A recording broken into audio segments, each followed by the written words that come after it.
வணக்கம். இது news first prime time sunrise. வணக்கம் நேர்களை, நீங்கள் இணைந்திருப்பது இலங்கையின் முதல் தர செய்தி வழங்குனரான நியூஸ் ஃபர்ஸ்டின் காலை நேர பிரதான செய்தி அறிக்கைகளுடன். வாரத்தின் முதல் திங்கட்கிழமையாக இன்றைய நாள் உங்களுக்கு சந்தோஷமான நாளாக அமைய வேண்டும் என்ற வாழ்த்துக்களோடு இன்றைய நாளின் செய்தியை வழங்குவதற்காக உங்களுடன் இணைந்திருக்கும் நான் லாஸ்லியா மரியநேசன். முதலில் இன்றைய தலைப்புச் செய்திகள். டெங்கு காய்ச்சல் ஏற்பட்டமையினால் மூடப்பட்ட மொரட்டுவ பல்கலைக்கழகம் இன்று கல்வி நடவடிக்கைகளுக்காக மீண்டும் திறக்கப்பட உள்ளது. மாலிபெனேவில் பெர்னாண்டோ வைத்தியசாலை இன்று அரசுமயமாக்கப்படவுள்ளதாக தெரிவிக்கப்பட்டுள்ளது. மக்கள் நிலைப்பாட்டை கையாளும் நிறுவனங்களை பணம் கொடுத்து வாங்கும் நிலைமை ஏற்பட்டுள்ளது எதிர்க்கட்சியினர் குற்றச்சாட்டு. இந்திய குடியரசுத் தலைவரை தேர்ந்தெடுப்பதற்கான வாக்குப்பதிவுகள் இன்று. இம்முறை விம்பிள்டன் கிண்ணம் ரோஜர் ஃபெடரர் வசம். இனி விரிவான செய்திகள். மாணவர்களுக்கு டெங்கு காய்ச்சல் ஏற்பட்டமையினால் மூடப்பட்ட மொரட்டுவ பல்கலைக்கழகம் இன்று கல்வி நடவடிக்கைகளுக்காக மீண்டும் திறக்கப்படவுள்ளது. பல்கலைக்கழகத்தின் சகல பீடங்களும் கல்வி நடவடிக்கைகளுக்காக இன்று திறக்கப்படும் என பல்கலைக்கழகத்தின் உபவேந்தர் பேராசிரியர் ஆனந்த் ஜாவர்தன குறிப்பிட்டார். தற்போது மாணவர்களின் கற்றல் செயற்பாடுகளை முன்னெடுத்துச் செல்லும் விதத்தில் சூழல் அமைக்கப்பட்டுள்ளதாக உபவேந்தர் மேலும் தெரிவித்தார். மாணவர்களை 21 பேரளவில் டெங்கு காய்ச்சலால் பீடிக்கப்பட்ட நிலையில் 2 வாரங்களுக்கு முன் பல்கலைக்கழகம் மூடப்பட்டிருந்தமை குறிப்பிடத்தக்கது.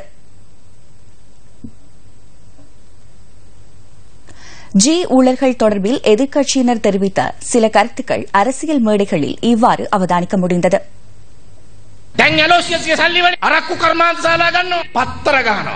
தற்போது அலோசியஸின் பணத்தால் மத உற்பத்தி தொழிற்சாலைகள் அமைக்கின்றனர். புதிதாக பத்திரிகை நிறுவனங்களை அமைக்கின்றனர். அந்த பத்திரிகையில் அதிகம் பக்கங்கள் காணப்படுகின்றன. திருடிய பணத்தினால் எவ்வளவு பக்கங்களை வேண்டுமானாலும் வெளியிடலாம். அது மட்டுமல்ல, 2 ஊடக நிறுவனங்களுக்கு கடன் கொடுத்து வாங்கியுள்ளனர். 500 மில்லியன் ரூபாய் கடன் வழங்கப்பட்டுள்ளது.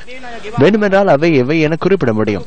இதோ இங்கு ஒன்று இருக்கின்றது, இதோ 2 இருக்கின்றன. தற்போது நடுநிலைமையாக செயற்படுவது போன்று இருக்கும். ஆனால் உண்மையில் தேர்தல் நெருங்கும் போது ரணிலுக்கு வாக்கு சேகரிக்கப்படும். இதுதான் உடன்படிக்கை. இவ்வளவு திருட்டு நடந்தும் மக்கள் நிலைப்பாட்டை கையாளும் நிறுவனங்களை பணம் கொடுத்து வாங்கும் நிலைமை ஏற்பட்டுள்ளது. அது பற்றி யாரும் பார்ப்பதில்லை. கந்தே விஹாரின் உண்டியலில் விழும் பணத்தின் தொகையை பார்க்கின்றனர்.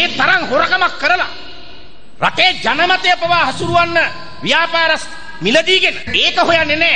ඒ ගාන ගනින්නේ නැහැ. කන්දේ විහාරේ පින්කටේට වැටෙන ගාන බලනවා. පෙබරවාරි 26 වෙනකොට பிரதமரின் மத்திய வங்கியிலிருந்து பணக்கொள்ளை இடம்பெற்ற பிப்ரவரி 28ஆம் தேதியுடன் பிரதமரின் மத்திய வங்கியிலிருந்து பணக்கொள்ளை இடம்பெற்ற பிப்ரவரி 28ஆம் தேதியுடன் சில மாதங்கள் கழிகின்றன. பிரதமரின் ஆசீர்வாதத்துடன் அர்ஜுன் அலோசியஸ் ரவி கருணாநாயக்கவுடன் இணைந்து மில்லியன் கணக்கில் கொள்ளையடித்தார். 10 அமைச்சர்களுக்கு எதிராக முறைப்பாடுகள் உள்ளன. 1,31,000 மில்லியன் மோசடி தொடர்பில் முறைப்பாடுகள் உள்ளன. 17 வருடங்களில் முடியாமல் போனதை ஒருவரிடத்தில் விளங்குவதற்கு போய் இது நடந்துள்ளது. வீட்டில் இருக்கும் தும்பு தடியை அறியாத ஒரு பிரதமர் நமது நாட்டில் உள்ளார். இவர் உண்மையில் ஒரு வெட்கமற்ற பிரதமர். இந்த அரசாங்கம் ஊடக சுதந்திரத்தை வழங்கவே ஆட்சிக்கு வந்தது. ஊடகத்தினை அடக்க இவர்கள் வேலை செய்ய முடியாததை மறைத்து ஊழல்களில் ஈடுபடுகின்றனர். ஊடகங்களை அடக்க முடியாத சகோதரர்களே. மாலிபெனேவில் பெர்னாண்டோ வைத்தியசாலை இன்று அரசுமயமாக்கப்படவுள்ளதாக சுகாதார அமைச்சு தெரிவிக்கின்றது.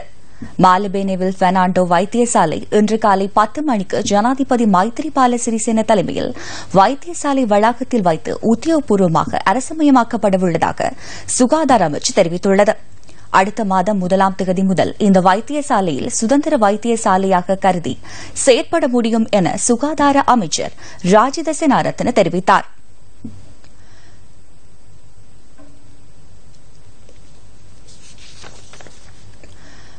கொழும்பு மற்றும் தலைமன்னார் இடையேயான ரயில் போக்குவரத்து இன்று முதல் மதவாச்சி வரை மட்டுப்படுத்தப்பட உள்ளதாக ரயில்வே திணைக்களம் தெரிவிக்கின்றது. தலைமன்னார் முதல் மதவாச்சி இடையே காணப்படும் பாலங்கள் சிலவற்றில் மேற்கொள்ளப்படும் திருத்தப் பணிகள் இதற்கு காரணம் என ரயில்வே திணைக்களம் குறிப்பிடுகிறது. இதன் அடிப்படையில் இன்று முதல் எதிர்வரும் 23ஆம் தேதி வரை மதவாச்சி தலைமன்னார் இடையேயான ரயில் போக்குவரத்து தடைப்பட்டிருக்கும் என ரயில்வே கட்டுப்பாட்டாளர் விஜய சமரசிங்க தெரிவித்தார்.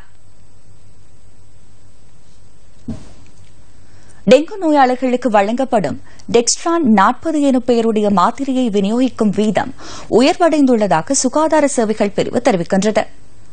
நிலவும் டெங்கு தீவிரத்தன்மை காரணமாக இந்த நிலைமை ஏற்பட்டுள்ளதாக சுகாதார சேவைகள் பிரிவின் பணிப்பாளர் டாக்டர் லால் பனாபீடிய தெரிவித்தார். இதேவேளை காலி கராபிட்டிய வைத்தியசாலையிலும் குறித்த மருந்துக்கு தட்டுப்பாடு நிலவுவதாக பரவும் செய்திகளில் எவ்வித உண்மையும் இல்லை என வைத்தியசாலையின் பிரதிபலிப்பாளர் டாக்டர் ஜாம்பதி தெரிவித்தார்.